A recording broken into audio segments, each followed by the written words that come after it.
officially the founder of herpowerless.biz. I am on my way to work because like a bunch of y'all, we're side hustlers, we're sidepreneurs. I got stuff coming out of my hair. Oh my gosh. I am so excited. Thank you for joining this. On November 20th, 2015, I became what I consider to be an entrepreneur. I founded a tech startup. It was to serve women entrepreneurs, and I was ecstatic. 30 days later, on December 20th, 2015, I woke up to a message on an Instagram post that just said, "Michelle, is something wrong with your website?" Everything came crashing down in that moment.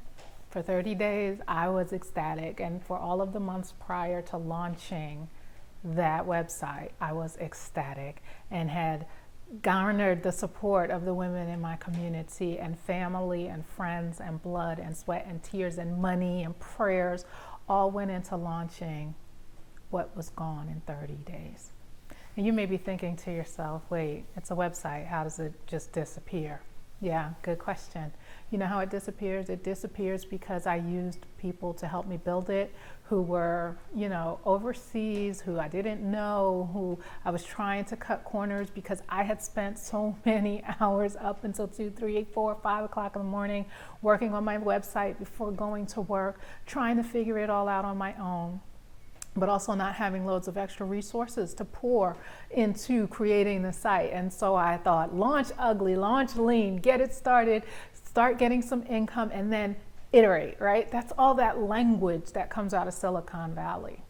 Hi, I'm Michelle Talbert. I am the founder of Her Power Moves. We are a community where women, overwhelmed women in business, side hustlers, entrepreneurs, wantrepreneurs, women with ideas and don't know where to go next, all come together both for online and offline connections where we connect, collaborate, and create cash flow unapologetically. That's what we've become now, 4 years later. But in 2015, in December, when I found out from the guy I'd hired to develop the website that there were no backups, from the hosting company that there were no backups, and that I didn't know that I should have had a backup, or that even I could have put a plug-in on myself to do a daily backup. I didn't have the information, I didn't have the resources. I was, trying to hustle and do things lean. And that's fine until your website's broken and irretrievable. So that's exactly what happened to me in 2015. I created something, I was super excited about it, the women in my community were very excited about it, and then overnight it was gone, literally. So where did I go from there? I got depressed. I got really down and I didn't know why I couldn't just dust myself off. We've all been through hurdles and overcome them and gone through things. It wasn't until 3 or 4 months later, one of my dear friends, Courtney Bowden, said, "Michelle, you're grieving. It's a loss, right?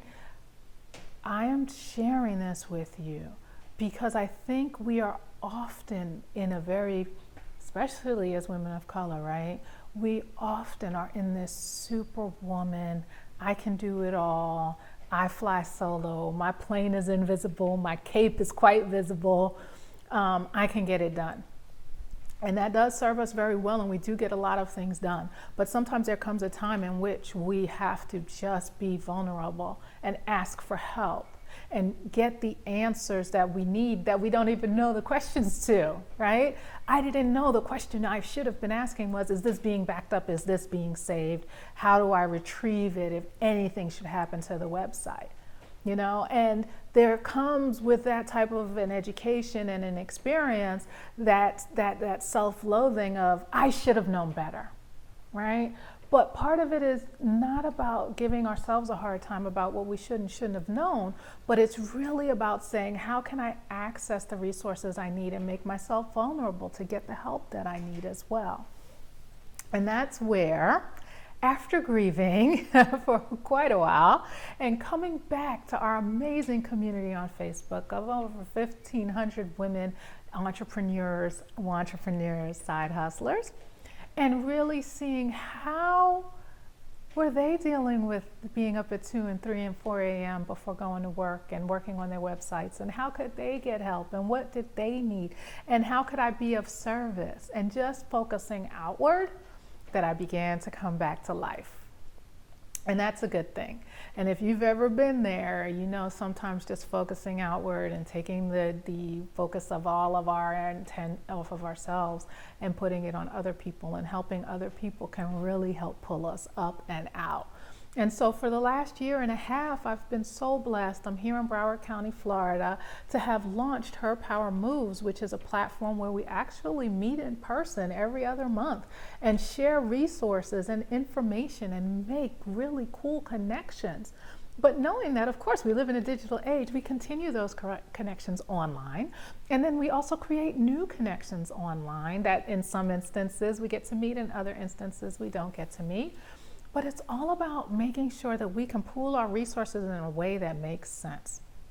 And so today, I just wanted to give you a couple of tips to use online strategies to help take your own business to the next level while leaning on people, the right people, to help guide you on the emotional side of things, right? I think one thing with women is that we do take a very holistic approach to our businesses. If something is wrong at home, we're going to feel it at work. Look, to be quite honest, I'm at my day job right now. I am still side hustling, and I have no problem telling the world that, because I know what it takes to build a business while you're still trying to have this income coming in and take care of family members and go to school and do all types of things that we do and serve and worship and be sisters and mothers and lovers and friends. And so utilizing online opportunities to make connections with similarly situated women to help leverage our time and also get the answers to the questions that we need and the answers to the questions we don't even know we have. Okay, so step one, if you are on social media, any social media where you feel works for you and you are really active on those platforms, especially if it's Facebook, there are so many amazing Facebook groups that you can join. And if you're going to join the group, turn on your notifications. I feel that I've found that I was turning off notifications for a lot of groups, and it made me realize that I'm never going to go and check to see what's going on in those groups. It's very rare, right? So if I'm not getting notified and I'm purposely turning off notifications, that to me says I'm not getting the value that I need out of this group. So you may want to reconsider some of those groups where you've turned off notifications. If you don't want to leave because you don't want to hurt the founders' feelings, I get that. But for your purposes, find groups where you want the notifications on, even if it's just the admin's notifications, so you can get a little reminder to go in and see what type of value is being shared. And then be sure to scan questions and see what other women are struggling with that you may be able to help them with. And then also pose your own questions to get the answers that you need to help sort of do a shortcut to some of the goals that you have. I know someone recently was telling me that she's having echoing on her podcast. And so I put her in touch immediately with a podcast producer who could help her. And she said he identified what the issue was immediately, and she's off into the races. She had been vexed by this for months until we met, and she realized that I could connect her with someone who could help her with her podcast. And that's what happens so frequently. The answers to what we need can be so simple because someone else has that knowledge. They've spent those years creating that information bank in their own head, just like we have information in our heads. So if you have a social media presence, like I said, especially Facebook, go in, build a community. If you don't find a group, you can start a group and begin to bring people together where you can sort of have a knowledge base, a brain trust, a mastermind of sorts. The second thing to do, and this is again looking at peer-to-peer relationships, so we're not talking about customers, we're talking about making relationships with similarly situated folks, men or women. And what you want to do then is to go ahead and identify people who may be able to help you get a speaking engagement, who may be able to be someone who has a complementary service to your own, who may be able to put you in touch with someone who can help you to achieve one of your business goals.